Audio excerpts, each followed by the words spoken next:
Iraq में अमेरिकी दूतावास पर रॉकेट से हमला, डोनाल्ड ट्रंप ने ईरान को दी सैन्य कार्रवाई की धमकी। पश्चिम बंगाल में विश्व भारती यूनिवर्सिटी का शताब्दी कार्यक्रम आज, पीएम मोदी करेंगे वर्चुअल संबोधन।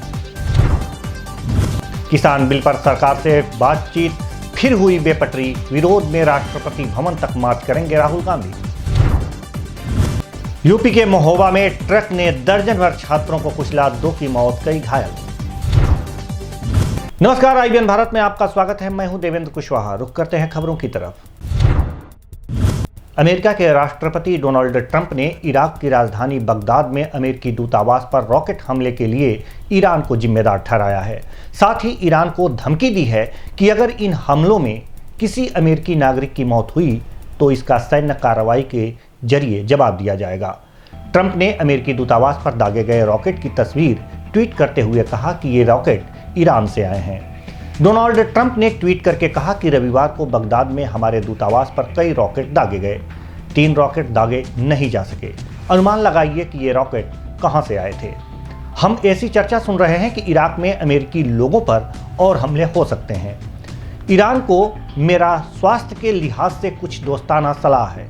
यदि एक अमेरिकी मारा गया तो मैं इसके लिए ईरान को जिम्मेदार ठहराऊंगा और मैं इसे गंभीरता से ले रहा हूं। पश्चिम बंगाल में अगले साल होने वाले विधानसभा चुनाव से पहले राजनीतिक हलचल लगातार जारी है। इस बीच आज प्रधानमंत्री नरेंद्र मोदी विश्व भारती यूनिवर्सिटी के शताब्दी समारोह को संबोधित करेंगे। प्रधानमंत्री नरेंद्र मोदी का संबोधन करीब 11 बजे होगा। इस कार्यक्रम में पश्चिम बंगाल के राज्यपाल जगदीप धनखड़ और केंद्रीय शिक्षा मंत्री रमेश पोखरियाल भी मौजूद रहेंगे।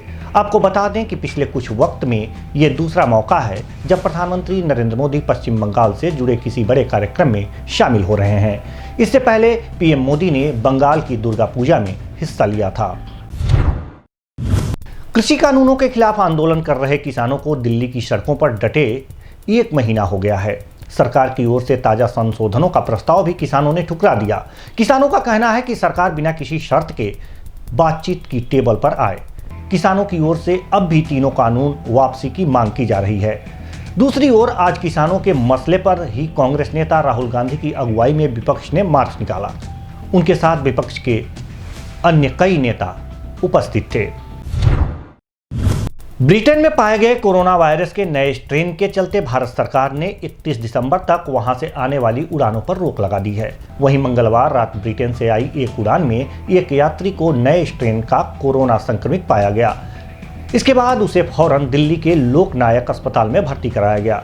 डॉक्टरों का कहना है कि हम इस मरीज की जांच कर रहे हैं। फिलहाल कई तरह के परीक्षण किए जा रहे हैं। परीक्षण नतीजों के बाद ही यह स्पष्ट हो पाएगा कि यह कोरोना का पुराना स्ट्रेन है या नया। दिल्ली NCR समेत पूरा उत्तर भारत इन दिनों कोहरे और बर्फीली हवाओं की चपेट में है। दिल्ली से लेकर उत्तर प्रदेश, हरियाणा, बिहार के मैदानी क्षेत्र कोहरे और शीतलहर की चपेट में हैं। वहीं पहाड़ी इलाकों जैसे जम्मू कश्मीर और हिमाचल आदि में बर्फबारी हो रही है। यही बर्फबारी मैदानी इलाकों में पड़ रही ठंड की वजह है।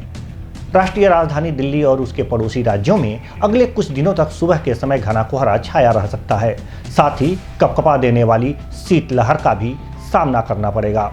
भारतीय मौसम विभाग के मुताबिक नए साल की पूर्व संध्या का जश्न भी कड़ाके की ठंड के बीच मनाना पड़ सकता है, क्योंकि तापमान में 2 से 3 डिग्री तक की गिरावट आने के आसार बन रहे हैं।